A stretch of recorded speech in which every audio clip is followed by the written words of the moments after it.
Breaking news. At 9:14:33 Universal Time, the trajectory of the interstellar object designated 3I Atlas was fundamentally and irrevocably altered. This was not a gentle nudge from a gravitational keyhole. This was a controlled, powered maneuver. The Pan-STARRS telescope in Hawaii, tasked with routine follow-up observations, recorded a sudden anomalous spike in the object's brightness, a 600% increase in reflected sunlight, lasting precisely 47 seconds. Concurrently, the European Space Agency's Gaia Observatory, measuring stellar positions from its Lagrange point a million miles away, detected a micro-arcsecond shift in 3I Atlas's path, inconsistent with any gravitational model of the solar system.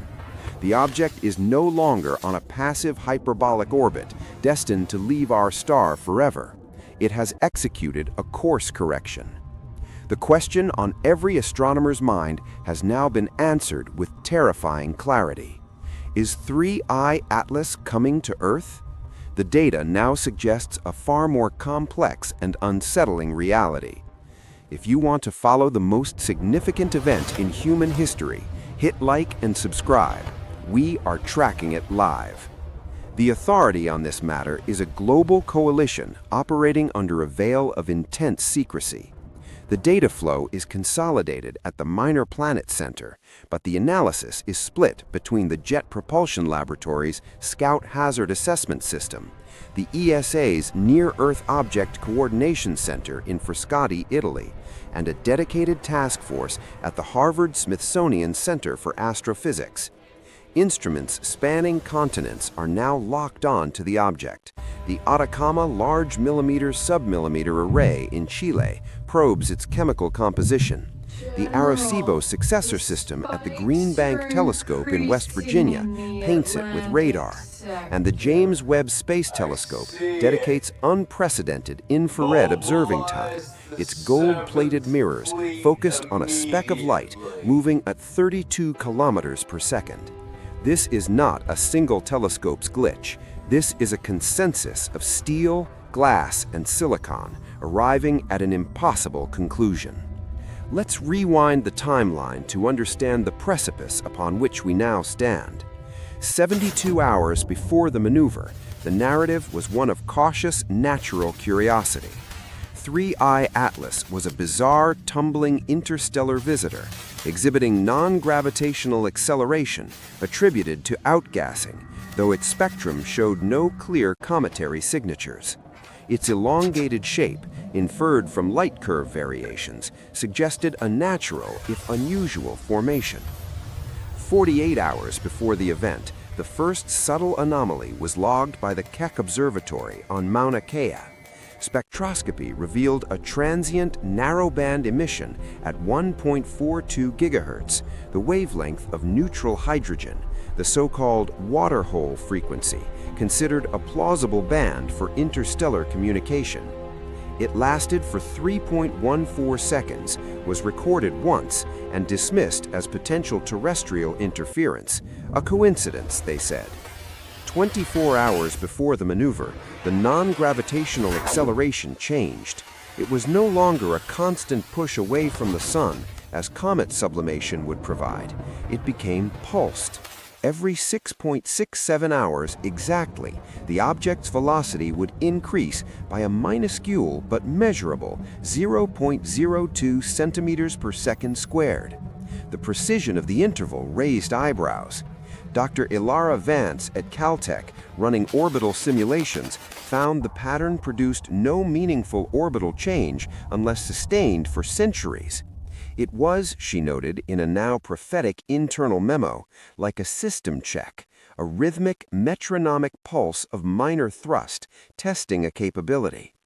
11 hours before the event, the object's rotation ceased. Its light curve, which had shown a regular 8.2-hour variation for months, flattened into a constant brightness. This was unprecedented. Natural objects do not simply stop tumbling without a significant external torque.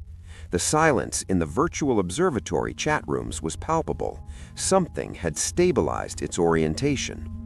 Then, at T0, 9:14:33 UTC, the main event, the 600% albedo flare was not thermal.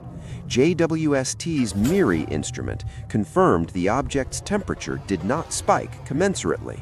It was a directed reflection, a mirror-like flash, as if a vast flat surface on the object had rotated to face the Sun and Earth perfectly for 47 seconds. During this flash, Gaia and the VLBA network of radio telescopes measured the trajectory shift. The change in velocity was 1.3 meters per second, precisely calculated. This burn did not merely alter its path, it inserted 3I Atlas into a new orbital resonance with Jupiter, a gravitational highway that would bring it back to the inner solar system in 18 months on a path that intersects Earth's orbital lane. The term for such an intersection is not a flyby, it is an encounter. The scientific investigation exploded into a frenzy of competing hypotheses. The mainstream natural explanation, championed by Dr. Marcus Yi at the University of Beijing's Planetary Science Institute, proposes a series of extraordinary but coincidental events. He proposes that 3I Atlas is a cryovolcanic asteroid, a body composed of exotic ices under a thin reflective crust. The cessation of spin could be explained by asymmetric outgassing, finally dampening its rotation. The pulsed acceleration? Episodic venting from a sealed reservoir triggered by solar heating at a precise rotational phase. The 47-second flare? A large flat plate of pristine water ice exposed by a sudden quake or landslide, functioning as a natural heliograph. The trajectory change? A massive final jet of gas ejected from this new vent, providing the needed delta V. We are, Yi argues, witnessing the exotic geology of a world born around another star. It is a natural marvel, not a guided missile. The alternative interpretation, led by Dr. Anya Sharma at the Breakthrough Listen facility at Green Bank, treats the data not as geology, but as engineering. The 1.42 GHz pulse was a preliminary signal. The 6.67-hour pulsed thrust was a calibration sequence. The stabilization of attitude was a prerequisite for a controlled burn. The 47-second flare was not an accident. It was a beacon, a deliberate announcement of the maneuver. The specific delta V of 1.3 meters per second is the most damning piece of evidence for Dr. Sharma. To achieve that exact resonant insertion with a single short-duration burn from an unknown distance, with imperfect knowledge of your own mass and the solar system's gravity, requires navigational precision beyond our own capabilities for a distant probe. This was not a rock stumbling onto a new path. This was a spacecraft executing a pre-planned course correction with pinpoint accuracy. The debate between these camps is no longer academic. It dictates humanity's response. The escalation was swift and unequivocal. 36 hours after the maneuver, the Green Bank telescope detected a new radio emission from 3I Atlas. It was not a simple carrier wave. It was a series of pulses: short pulse, long pause, 2 short pulses, long pause, 3 short pulses. The sequence repeated: 1, pause, 2, pause, 3. Then it progressed to prime numbers, pulses grouped in sets of 2, 3, 5, 7, 11. The intervals between the groups were constant at 9.81 seconds. Earth's surface gravity, expressed in meters per second squared. It was transmitting a fundamental constant of our planet back to us. This was no longer a debate about natural phenomena, Dr. Sharma reported, her voice trembling on a leaked audio feed. It was communicating. It was saying, I know where I am going, and I know what you are. Then, 72 hours post-maneuver, the final fragment of natural hypothesis shattered. As observed by the NEOWISE satellite, the thermal signature of 3I Atlas changed. It began emitting a faint but consistent infrared glow at 310 Kelvin, approximately 37 degrees Celsius, human body temperature.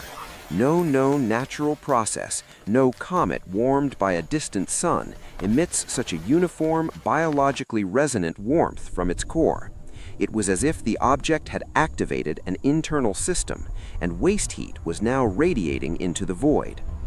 Human and global reaction has been a study of controlled, silent panic. Within the Situation Room at the Pentagon, the President's Science Advisory Team displays real-time trajectory plots. The lines now converge. At ESA's Mission Control in Darmstadt, a dedicated, secure channel named Linebacker has been established, pooling all sensor data. There have been no public announcements, only a terse statement from NASA's Planetary Defense Coordination Office acknowledging continued